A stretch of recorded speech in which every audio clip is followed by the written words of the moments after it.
This is the site of the CanCon Literary Festival, running the weekend. This is Friday.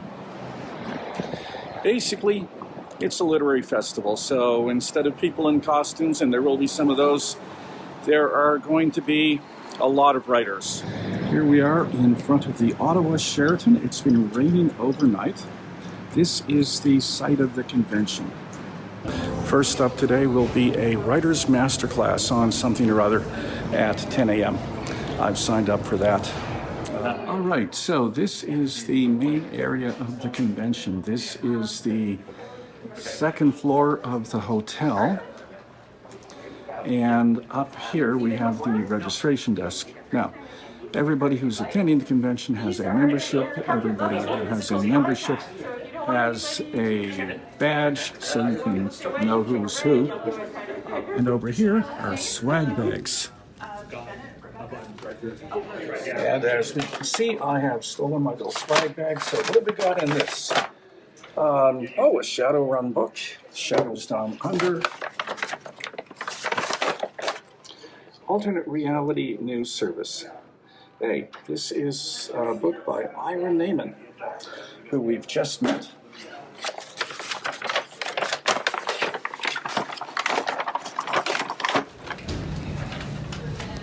Here we go. There. I got that. Yeah. Okay, perfect. So that. Vendor's room.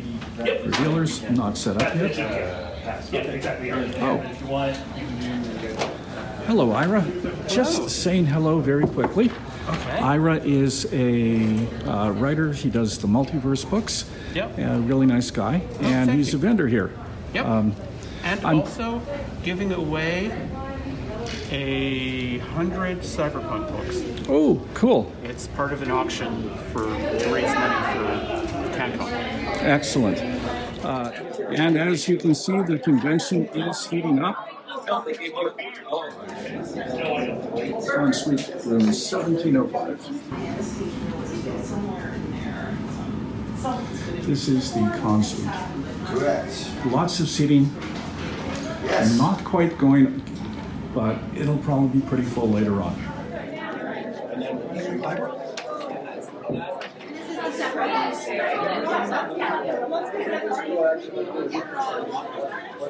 Yeah, I keep coming by here to see if there's something I can steal.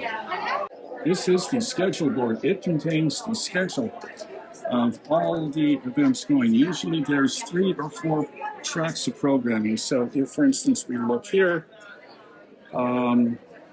we see about 4 or 5 things going on simultaneously at 8 to 9 o'clock. Sadly, we can only attend one, so I'm kind of divided between creature comforts and making the fun stuff work.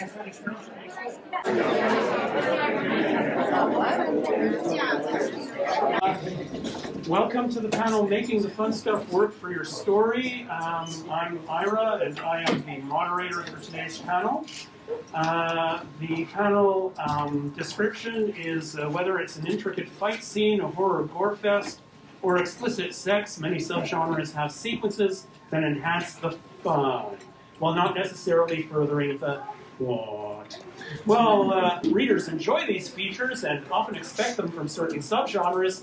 How do writers navigate hitting the pause button on the plot for the sake of these sequences? How can we make sure that these scenes enhance the story rather than just existing? Is there a way to craft them so that they appeal to those who aren't excited or titillated at the start?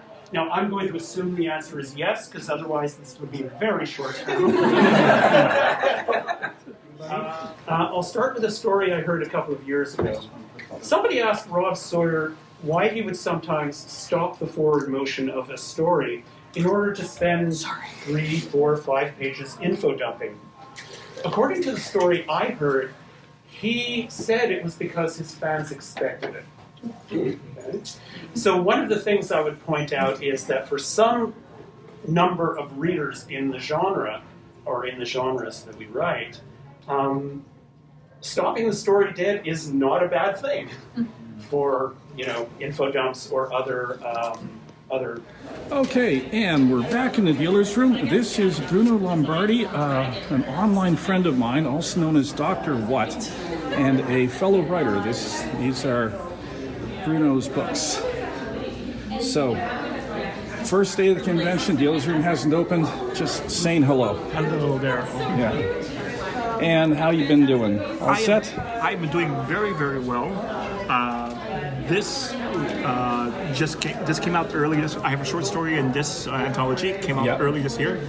The ink is still wet on this one. It literally came out. Better be careful with that one. Then. Came out earlier this month. I have a short story in that one as well. Okay. And there is an anthology called Altered Europa. Altered Europa. Yeah. Europa. And it's a companion to Altered America. Okay. Okay. All right. I have just sold Bruno, my friend, a copy of Star Lost Unauthorized, my latest book, which I just brought to show him off, but he wanted it, so I'm going to sign it and write, "Hello, Bruno. Great to see you." Once again, I missed out carrying the heavy boxes. Okay, and this is Jeff Gander, who did the workshop I was at this morning, and this is his Flump. Yes, it's apparently an iconic D&D monster. They're very harmless. They float around. Okay. They have hardly any value in terms of experience points, and probably they were designed in the 1970s by people who probably had too much alcohol or drugs or lack of sleep, most likely. And we are here today with Garth Hale Hodgson. Where are you from? I'm from here, Ottawa. Okay, and you're a writer? Yep. How long have you been writing? A long time, many years. Cool. What do you write? Mostly science fiction, fantasy, stuff like that. Do you have a project that you're circulating now? Yeah, I do. Can you tell us a little bit about it? Sure. It's kind of a... my elevator pitch is terrible for this one. Go give us the elevator pitch. It's terrible. It is about a girl who lives in a floating city. Yeah. A city on a cloud. The cloud happens to be a limited resource. Yeah. And another city comes and steals a bunch of their cloud. That's actually pretty good. Yeah. I like it. So I'm going to wish you the best of luck. Hello there. We've got Michelle Leframbois. Am I pronouncing that right? Oui, then. Who I've met at many conventions and know from Zoom, and she's at her table. So, how's the convention going for you? It's going well from the likes of me, because people who don't know me take the time to look at the books. Yeah, well, you're from Ontario, though, aren't you? Yes. I Is live this in your first... It's my first con in Ottawa. Wow. It's the first time I'm here, and at least the good thing here in the convention is the people, they don't ask me what science fiction is. Well, that's a good thing. Yeah, so how long have you been writing? I would say at least 30 years. 20 years? 30 years. 30 I years, started later. Yeah. I didn't start at 15, but I like to read, to tell stories and illustrations. Yeah. So because I started as a comic artist, and eventually I continue writing stories. Okay. And now what I have is I have 80 short stories published in Pro Magazine, and for those stories, I now collect those in books. So in French and English. So they are easy to find because some of them were published 20 years ago, so you cannot find the magazine. Yeah. Do you mind if I video you for a little YouTube? Sure. All right. This is Terry Fong, and he is helping to put together a bid for a convention for the World Science Fiction Convention. Yeah, it's not World Fantasy. No, we're not doing that again. World Science Fiction Convention for Montreal for 2027. And I am about to buy a supporting membership. Oh, Pre-supporting membership. a pre-supporting membership. Just tell us about what you're writing right now. Okay. I'm working on two novels. One is called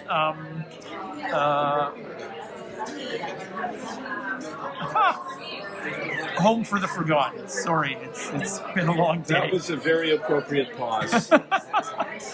Home for the Forgotten is an anti-war satire about an old folks' home in Gaza. I've written about 60,000 words for that. The first half will introduce you to a bunch of characters, and then October 7th happens, and in the second half, horrible things happen to the people you met in the first half. That's pretty much my entire writing plan. Horrible things happening to people. Exactly. Well, people hopefully that the reader has gotten to like. Hi there. This is J.F. Gerard. I met her a couple of years ago, or was it only a year ago? It was only a year ago, but we've seen each other more than once. Yeah. She was doing office hours for a publishing company. What was that again? Dark Heel Express. Dark Heel Express. So we sat down, we chatted, we had a lot of fun, and we've kept running across each other and staying in contact ever since.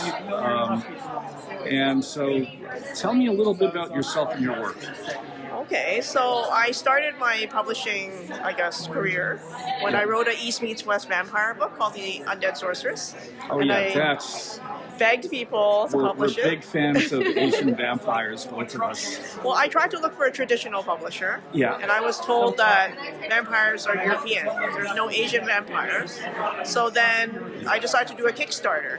Yeah. And I remember my parents were so ashamed because they were like, "This is embarrassing. You're telling people we're poor." I said, No. This is a marketing strategy. Yeah. Since then, I also now have a podcast where I interview authors. I get them to do readings. So it's also a way of helping other authors. I think it's just a tough job being an indie author. So. It's miserable being an indie writer, but you know what? There's satisfaction to it. No matter where you are in the writing world, it's angst and suffering and pain, but at least with indie, you get to take your own pace, do your own thing, have some control over your life. Yes. So you've got a podcast. You mentioned that yesterday. Could I get on your podcast? Yes, you can. Okay. I have to email you and book a date. It's called The Artsy Raven. Yeah. And I'll be editing, the 65th episode? Okay. I mean, oh gosh, I can't believe it's gone on for so long. No. But hi, I'm Mayam Pang, or Michelle. I write science fiction and fantasy short stories, currently working on a novel as well. Currently, my project is my Kickstarter for All the Broken Blades, which is my epic fantasy and dark fairy tale retelling short story collection. It is up on Kickstarter right now, if you'd like to support it. And I have various short stories in various places, so you can always just check out my website. It's just mayam.com for anything I write. Really excited to be here at CanCon today. I ran a workshop yesterday. I'll be on 2 panels today as well. All right. Thank you so much. All right, everybody. It's about time, so let us begin the final panel of the con. Woo! And appropriately, it's about tropes. I guess this one. I will give a slight overview of the panel itself. This is called Twisting the Tropes Equals Overdone, because we need a nice trendy equal sign in there for some reason. And it is apparently about the fact that for the longest time there were tropes, and then there was twisting the tropes, and now we're back to, is twisting the tropes bad now? Is it something that we're doing too much of? Is it the trend over? Should we be back to just tropes again? And so these people are here to talk about that. All right. My name is D.G. Valdron. I am a Lovecraftian horror, but you're safe. I'm also a writer, and I've written about 20 or 30 books. I lose count. It's light fantasy, comedy, dark fantasy, horror, some mystery, some erotica, some alternate history. I think I wrote a Western once, and and basically a bunch of stuff that probably can't really be properly classified. And I'm really interested in the theory of stories in terms of where stories come from, how they evolve, or fail to evolve. And of course, tropes are nothing more than the codification of the proliferation of story elements.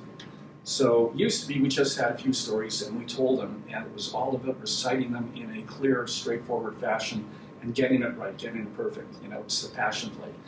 And we live in this age of an entertainment explosion where we are literally inundated on every front and every frontier with entertainment of every kind in a staggering, astonishing volume. And tropes are something that I think has come out of that in terms of the formulaic or the formalizing of these. So I'll just stop now. Well, I guess I mentioned this game earlier, the game that I told you not to play, Pathologic. There's a remake of that game called Pathologic 2 that was made by a sort of small Russian studio about a small town on the steppe in the early 20th century that is it's about three different doctors trying to cure a plague that sort of has descended on this small steppe village, and it is one of the most haunting, unusual, like dreamlike stories about I guess kind of at its core it's about colonialism, but like stories about a place being poisoned by the stuff that happens there. And it's not like I wouldn't say you have fun when you play it, but like it has kind of irrevocably changed like how I look at games and how I look at like writing. So it's also very hard, but you know. Watch the playthrough. Yeah, you could watch a playthrough of it, yeah.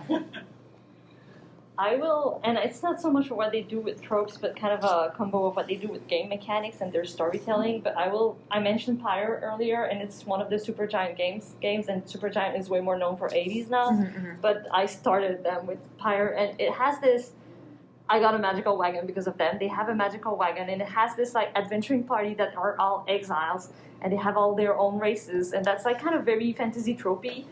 And it builds into a found family, and then you go through these like rituals, and at the end of those, you're supposed to let one of your party ascend, and that's basically like he got pardoned because they're all exiled into what like all the criminals go. But the way the game mechanic plays, like these characters are your characters that you play with, and if you ascend one, they're no longer in the downside where you play with them, so you have to choose both who you keep to like develop relationships with, and like the one that are ascended technically kind of won. Is it a roguelike?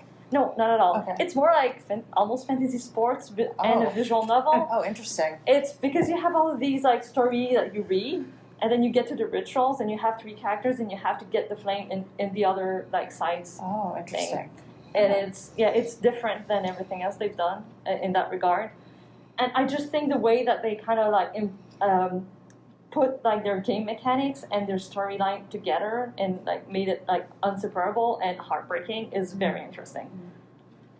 Well, thank you. That takes us to exactly our time. So thank you all for being here. Thank you all for being here. The con is over.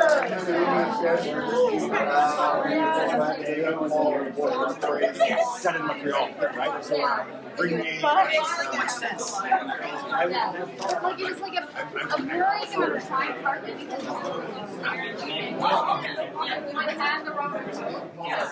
It is officially the end of the convention.